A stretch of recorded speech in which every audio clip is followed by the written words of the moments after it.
भारत सरकार ने जो कहा, अगर क्या आज भी कहीं पर कोई ऑपरेशन चल रहा है, कैश का लेन देन हो रहा है? ये कैश तो हमारे नजर में कहीं नहीं, पेपर पलटा जाता है, पेपर पलटा डालने का क्या मतलब हुआ? इसका क्या मतलब हुआ? वो तो वो जाने क्यों कर रहे हैं, क्यों कस्टमर को मतलब समुद्र में फेंक रहे हैं मार करके, ये तो वो लोग जाने। हम अपने एजेंट कर रहे हैं, और कौन करेगा? जमा कर दो, क्या मालूम। आज हमने अपनी स्वयं लड़ाई एक एजेंट जो है वो कितना कमा लेता था महीने का? देखिए, एजेंट का आकलन हम लगाना मुश्किल है, फिर भी एक मिनिमम क्या कमा लेता था? 1,000, कोई 2,000, कोई 10,000, कोई 20,000, कोई 1,00,000 महीने। इतना कमा लेता था कि आज उसके पास 30 हाइवा है।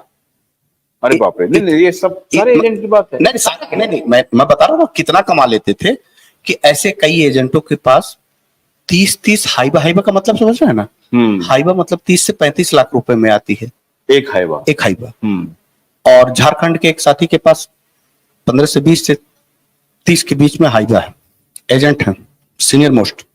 इतना कमा लेते थे कि 3 स्टार होटल है गोरखपुर में, ओपी श्रीवास्तव के रिश्तेदार कहे जाने वाले सीनियर एजेंट के पास 3 स्टार होटल है, एजेंट है। इतना कमा लेते थे कि इसी बस्ती के लेकिन सारे एजेंट तो ऐसा नहीं है। मेरी बात सुन, सारे एजेंट नहीं है। मैं पूरी बात बता रहा हूं। मेरा ये कहना है, गंदगी फैली कहां से है? गंदगी, आप बार बार उनसे ये प्रश्न पूछ रहे हैं कि क्योंकि ये एजेंट भी हैं, इसलिए मैं पूछ रहा हूं। वो बता नहीं, वो हिचकेंगे। आप मुझसे पूछिए ना, वो हिचकेंगे, वो हिचकेंगे सब सामने। एक बात तो सही है, ये भी दर्शकों को बताते चले कि इधर एजेंट हैं और एक तरफ निवेशक। तो निवेशक और एजेंट दोनों बैठे हुए हैं। हालांकि अब दोनों इस पेज पर कायम हैं कि एजेंट ने गड़बड़ियां की हैं। जी बोलिए। सच सुननी है। मैंने यही कहा कि जो अपने सच को सुनने का साहस नहीं रखेगा उसको परिणाम भुगतना होगा। यह ध्रुव सत्य है कि कानून अपना काम करेगा, प्रशासन एक निश्चित समय पे अपना काम करेगा, तब हाथ से सारी चीजें छूट जाएंगी। आप चाह के भी ये नहीं कर पाएंगे। एक तरफ आप अपने पैसे के लिए तमाम प्रयास आप अगर मैं आपसे ये पूछूं कि भाई ईडी ने छापा मारा है कपूरथला हाउस में, तो क्या ईडी उन सारे एजेंट के ऊपर भी छापा मारे जो हाइवा रखे हुए हैं और जो 3 स्टार होटल रखे हुए हैं? देखिए, कभी कुछ ईडी के छापा मारने के तुरंत बाद मुश्किल से 2 से 3 दिन नहीं हुआ, तुरंत बाद एक लेटर पब्लिक डोमेन में घूम गया। वो लेटर किसका था, किसके सिग्नेचर पे था? ओपी श्रीवास्तव। सुब्रत राय जी इस दुनिया में नहीं है। उसके बाद फर्स्ट लीड कहे जाने वाले ओपी श्रीवास्तव के बारे में यह चर्चा थी कि सुब्रत राय जी ने मरने से पहले यह कह दिया था कि अब इस कंपनी की, चूंकि मेरी तबीयत या मैं जो कुछ भी हो जाए तो उसके पहले सारी कंपनी की लायबिलिटी, जिम्मेदारियां ओपी श्रीवास्तव जी के हाथ में जाएंगी। और ये पब्लिक डोमेन में उस समय बहुत तेजी से घूमा जब सुब्रत राय जी का देहावसान हो गया था। और ये चर्चा बनने लगी थी कि अब अगले उत्तराधिकारी ओपी श्रीवास्तव जी हैं, और उसका लेटर भी एक गया, बाद में उसको डिनाई किया गया। लेकिन जैसे ही ईडी का छापा बड़े पैमाने पर पड़ा, उसके 2 से तीसरे दिन मार्च में लिखा हुआ, आप समझिए कि वो मार्च का है। अभी आपको मैं भेज दूंगा, हो सकता है कि आपके पास पहुंचा भी हो, तो इस पे दिखाएं भी आप लोग कि गई हुई है। एक जो जमाकर्ता कह रहे 75% जमाकर्ता सो रहा है। जमाकर्ता मतलब निवेशक ना? जमाकर्ता सो रहा, क्यों सो रहा? निवेशक ना? यस, सो रहा। निवेशक ये देखिए, ये एजेंट वो एजेंट बोल रहे हैं। हाँ, ये एजेंट बोल, जरा इन जनाब से पूछिए कि ये अपने ये इन एजेंट से पूछिए कि ये जनाब अपने जमाकर्ताओं को कितनी बार बताएं कि देश के निवेशकों के लिए एक बड़े आंदोलन हो रहे हैं, आप हमारा साथ दीजिए। अब मैं खुलासा अगर करूंगा, कहते आपसे मेरी कल बहस हो गई, आपने कहा कि आपको पब्लिक डोमेन में यह बात नहीं बोलनी चाहिए, आप एक संगठन के राष्ट्रीय अध्यक्ष हैं, पब्लिक डोमेन में यह बात नहीं बोलनी चाहिए। आपका जमाकर्ता भी तो सो रहा है। जमाकर्ता सामने आ रहा है। जमाकर्ता कैसे आएगा? मैं एजेंट की तरफ से लड़ रहा हूं, मान लीजिए मैं एजेंट की तरफ से लड़ रहा हूं, आपका जमाकर्ता मैं बैठा हूं, अब बोलने वाले 2 है ना? मैं बोल कहां है जमाकर्ता? 13 करोड़ जमाकर्ता है साहब, वो 12 लाख है। अरे आशुतोष जी, 13 करोड़, ये तो सही। मैं खोजा हूं आपको कि कोई और एजेंट ने खोजा आपको? नहीं, आपने मुझे बताइए। मैंने आपको टेलीफोन किया, मुझे याद है कि पहले दिन मैं 29 तमाही के कार्यक्रम के लिए आया था, मैंने आपकी एक टीवी डिबेट देखी थी जिसमें जस्टिस केआर के बारे में हमारे जो नीलेश शर्मा जी हमारे वकील, नीलेश जी हमारे वकील हैं ओझा जी, हम उसी विषय को देख करके बड़े प्रभावित हुए थे। पहली बार मुझे याद है दिल्ली में मिले थे। अब एक अच्छी टीम मिलने वाली है। हाँ। तो मैंने उनको सर्च किया, कोई एजेंट ने सर्च किया क्या? मैं पूछ रहा हूं। नहीं किया। कोई जरूरत थी उनकी? सर्च नहीं। अगर वो जरूरत थी, अगर उनकी पीड़ा थी, उनका दर्द था, तो सबसे पहले वो नीलेश ओझा जी को और आशुतोष मिश्रा, आशुतोष पाठक को खोजते ना। एक जमाकर्ता के रूप में मैंने ऑर्गेनाइजेशन बनाया, इसके पहले क्यों नहीं बना? किसको बनाना चाहिए था? जिनकी 4000 से ज्यादा मौतें हो जा रही हो, उनको उनके दिल में आग नहीं लगती कि हमारा भाई मार दिया गया?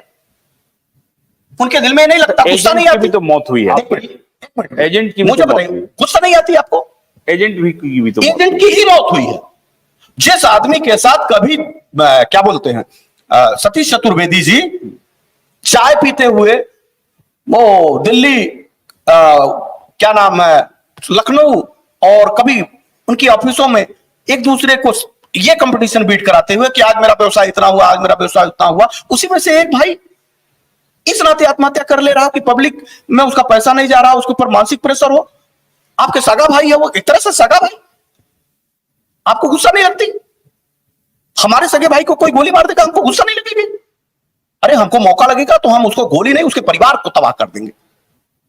भाई इतना तो गुस्सा होना चाहिए। आपको गुस्सा नहीं लग रही है और आपके बीच में एक एजेंट का, जमाकर्ता का एक पिता अभाव में पैसे से मरता हो, जब हमारे पास पैसे की कोई कमी ना हो, उसी बैंक में पड़ा रहता हो और वो पूरे भारत घूम लेता है। इतना रुपए तो नहीं है अवैधों का कि उस पैसे के लिए भारत घूम ले, सबको जगा ले। तुम क्यों नहीं जगाए भाई?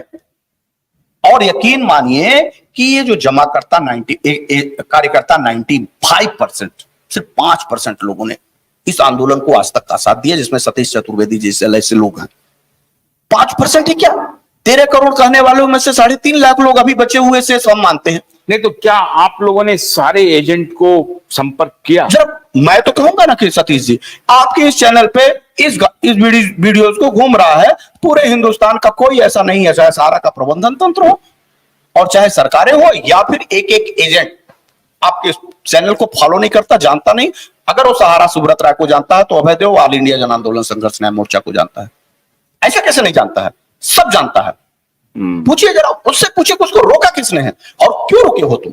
तो क्या मैं ये अपील करूं कि आप क्यों बाहर नहीं आ रहे हैं? जिसके दामन खुद भ्रष्टाचार के आकंठ में बराबर डूबने की स्थिति हो, सारे लोग तो नहीं डूबे। मैं कह रहा हूं ना 5% ईमानदार है सतीश चतुर्वेदी की तरह, 95% बेईमान लड़ रहा है। देखिए एजेंट बेईमान है। देखिए एजेंट बेईमान जो अभी ये बात कर रहे हैं कि जमाकर्ता सोया हुआ है, आज संगठन ने और आप जैसे हमारे भाइयों ने जो मदद किया, देश के जो 12 लाख कार्यकर्ता सबको जानकारी है। और आज हम लोग गए हैं, जो हमारे पास डाटा आया है 99% जमाकर्ता का है। 22 राज्य तक हम घूमे नहीं है, हमने जगाया नहीं है, तो 22 राज्य के लोग जुड़े कैसे? आपके सामने 22 राज्य का डाटा दिया ना, हमारे सामने जुड़े ना, तो कौन जुड़ा? वो जमाकर्ता जुड़ा है। जमाकर्ता को रोकने का काम ऐसे लोग कर रहे हैं। गन्ने की कड़ी बुनियाद, जिसे मराठी में खुडक्या और कुछ उत्तर भारत के क्षेत्रों में खुटकी भी कहा जाता है, उसे केवल भोलानाथ का 2-in-1 बैटरी ऑपरेटेड हार्वेस्टर कम ब्रश कटर आसानी से और बिना रुकावट के काट सकता है।